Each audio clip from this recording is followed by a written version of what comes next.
Thanks so much. And this is joint work with Aadityan, who some of you may know, and with Matt, who some of you may know. So the basics of blockchain, recall that a blockchain is just a sequence of publicly viewable permanent blocks, where each block contains up to k transactions, say in a transaction-only blockchain, from one user's wallet to another. This is up to some capacity k of the total number of transactions you can include. And transactions are put into a block based on the topic of this talk, which is a transaction fee mechanism. So what is this? So each block is created by an agent called the miner, using a specific fixed algorithm, let's call it B, the block building. So what the miner does is sees a bunch of users who want to submit these transactions. They see bids for getting these transactions actually put into the blockchain, and they combine them into this algorithm B called and they run the transaction fee mechanism itself. So users are bidding how much they want their transaction to occur per day. So this is the only aspect of blockchain broadly that we're going to focus on for this talk. Users either want to be included or not included for some value. And in contrast to classical auctions, you have a lot of different concerns. So where someone who kind of has the community's best interest at heart designs this algorithm B, someone else, this miner, a possibly untrusted and pseudonymous agent, looks at the bids and actually runs B. So this leads to unique concerns, for example, double bids or censored bids. So the basics of what TFM design wants to know, one major thing is, for example, when can we tell users, just bid your value, don't worry about anything else at all? Prior works have looked at this question, and they've often observed that the miner isn't actually incentivized to run the protocol as intended. And in economic terms, one of the major things this comes down to is a lack of commitment power. The miner can't promise to actually follow the protocol they were supposed to. And a lot of this literature highlights EIP-1559, a mechanism I'll define later, as sort of the dream TFM. It gets a lot of good properties even without commitment power. Our work is based mostly around a different concern. We're worried about miners who actually do have commitment power, who can exploit this commitment power, intuitively speaking, to make a convincing threat to the users, and then profit if the users actually give in to this threat. And our analysis actually highlights a different mechanism, the cryptographic sacrifice option. In this talk, I'll mostly just try to keep it simple, talk through the story of EIP and C2PA in our paper. At the end, I'll nod towards some of the fancier stuff and sketch that out. Okay, so what are some example TFMs, some first attempts at designing these options? Well, the original TFM was a first price option. So this, from classical mechanism design class, just says that the miner will include the highest bid. That user will pay their bid, and this fee is transferred directly to the miner. If there's k greater than 1 capacity more generally, the k highest bids each pay their own bid. So here, Mr. 8, who bid 8, pays 8 because he's higher than anyone else. So what was wrong with this? The main issue was that it required a lot of sophistication from the users. They had to do their equilibrium strategy in this kind of big, sophisticated environment. Anecdotally, there were tools to help this, auto-bidder type of things, but they were still unsatisfactory. Bidding was still challenging. Intuitively, the issue was that it wasn't simple for users, or formally not user-incentive compatible. So if you're from classical auction design class, you just ask, what about a second price option? So here, the miner still includes the highest transaction, but now they pay the second highest bid. So here, the guy who bid 6 sets the price of the guy who bid 8, and that fee is transferred directly to the miner. More generally, the k highest are included and each pay the k plus first bid.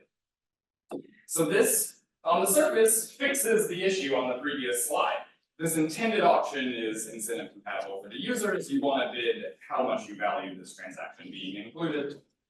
But the miner doesn't actually want to implement this protocol honestly. A miner who can't commit to actually doing this, well, if they see that the bids today are 4, 12, and 6, what's to stop them from bidding $11.99 to raise the price? Intuitively, it wasn't simple for miners, and formally not miner incentive compatible, and also in classical non-blockchain settings, it wasn't. Okay, these are two first attempts. The main mechanism of the talk, number one, is called EIP'1559. So this is not an option proposed by theorists or the mechanism design community. It was proposed by the Ethereum community. It goes as follows. There's some fixed price fee determined by things like previous market demand on the blockchain. And the miner can select up to K users to be included. They each pay that price P, but that price is burnt. It doesn't go to the miner, it just vanishes from the blockchain. There's no longer those payments stored with money in the blockchain. And in particular, miners are just paid a constant, or you can imagine it's zero revenue each time from this protocol. In the more general version, which I'll also discuss, there are some tips that the miner can collect from the users. So users optionally include a tip on top of signifying whether they're willing to pay this fixed price. And there are a lot of good things about this thing, especially in the case where supply exceeds demand, which indeed we'll focus on for most of the talk. Let's say we just have infinite supply, K equals infinity.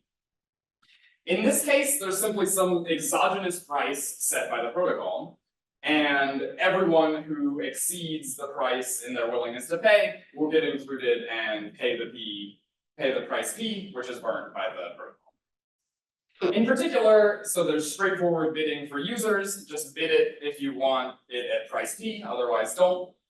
And the miner can't profit from dropping or injecting bids. So it was incentive compatible for the miner as well in this type of manipulation. I'll cover some other things later. And I'll mention, in the case where there actually are greater than the capacity users, that's what the tips are for, that it sort of falls back to a first price auction, but mostly we'll ignore that. For this talk, we'll focus on the infinite supply case.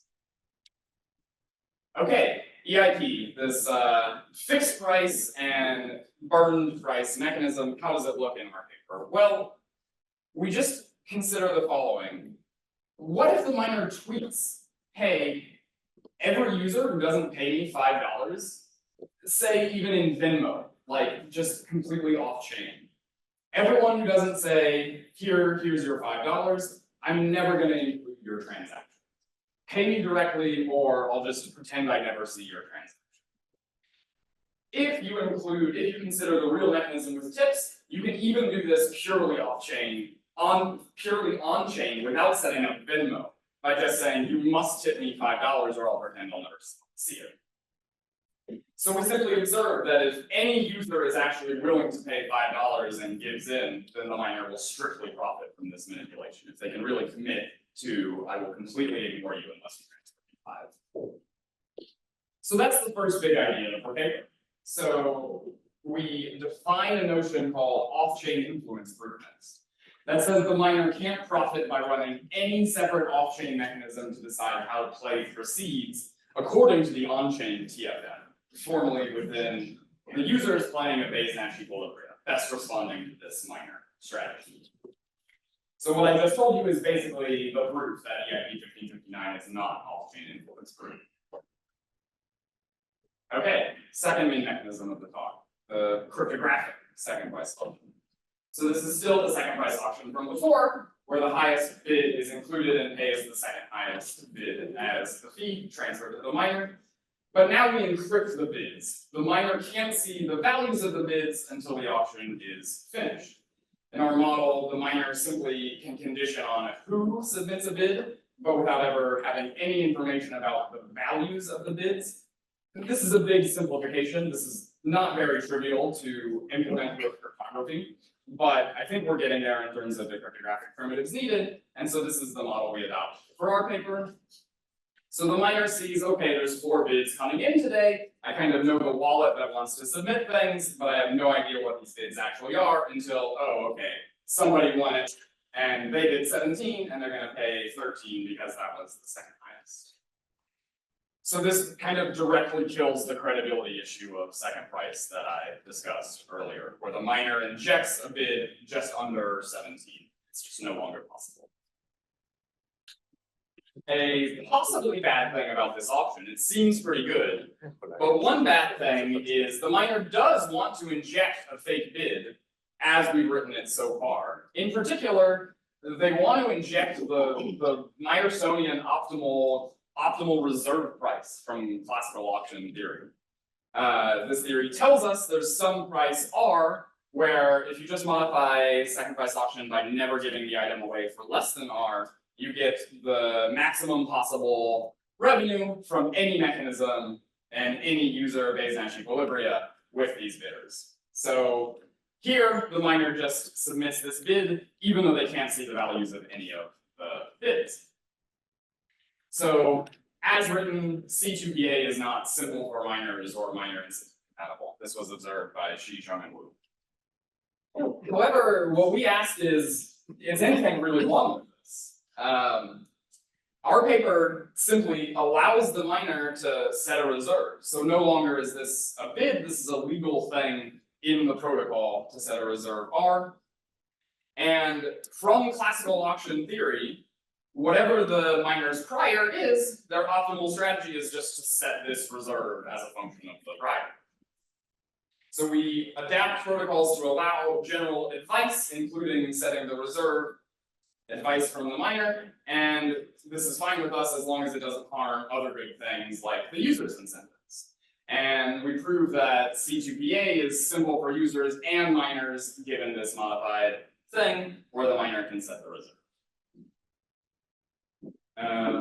Additionally, from classical auction theory, it's going to be off-chain influence proof from the fact that this is the optimal auction.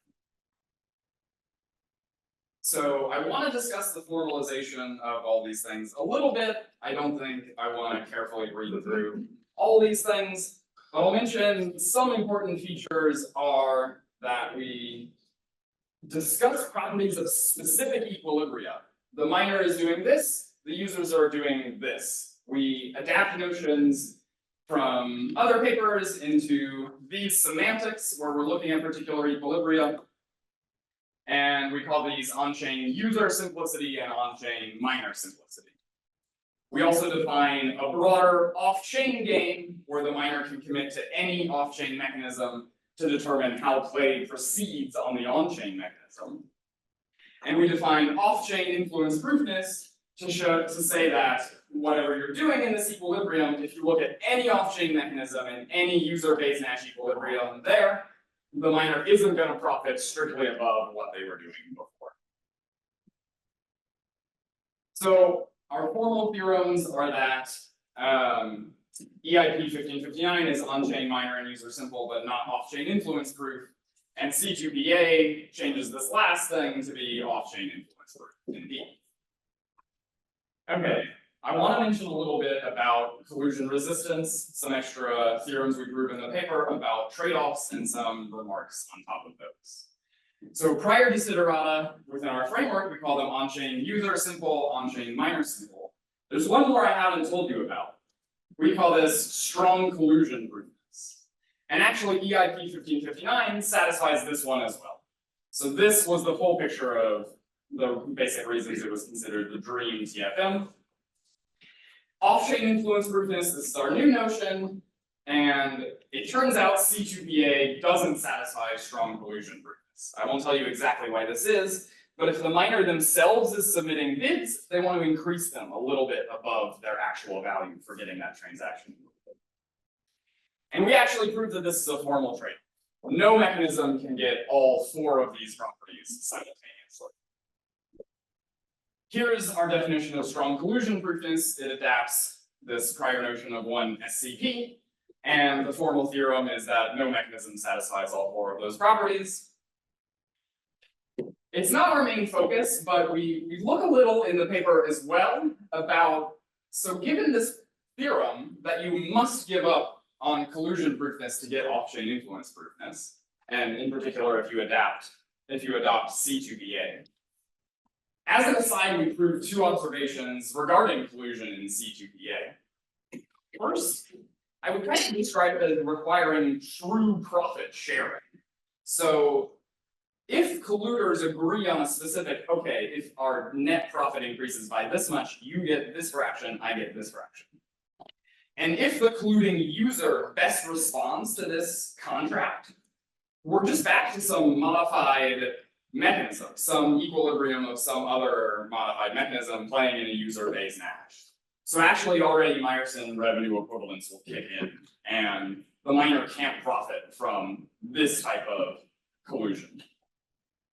Our second observation is that even when there's this true profit sharing and the miner submits their own transaction, we characterize the optimal strategy the miner does in this case, and we observe that still the other users are best responding by truth telling. So it's not so clear, I think, what the right notion of collusion resistance for TFMs is. This seems like a perfect week to kind of have this discussion. Again, it's not the main focus of the paper, but here are some remarks that we make. All right, now time to just wrap up. So the key takeaway of the paper is that new desiderata lead to different desirable mechanisms. If you think about the miner running off-chain auctions and committing to these sneaky things, then EIP 1559 may be slightly less of a dream as it seemed before, even in the unlimited supply setting. Of course, there are big caveats to this, so we've never observed such an attack in practice. So it's not clear kind of the relative weights of the different concerns in this very complicated novel blockchain setting. And also EIP 1559 has major advantages like simple cryptography and probably notions of kind of predictability. So the second big idea of the paper is it seems pretty reasonable to allow inputs from the miner when they don't harm other things, for example, setting the reserve. And so we think the cryptographic second price auction may be worth reconsidering. And that's the topic. Thanks.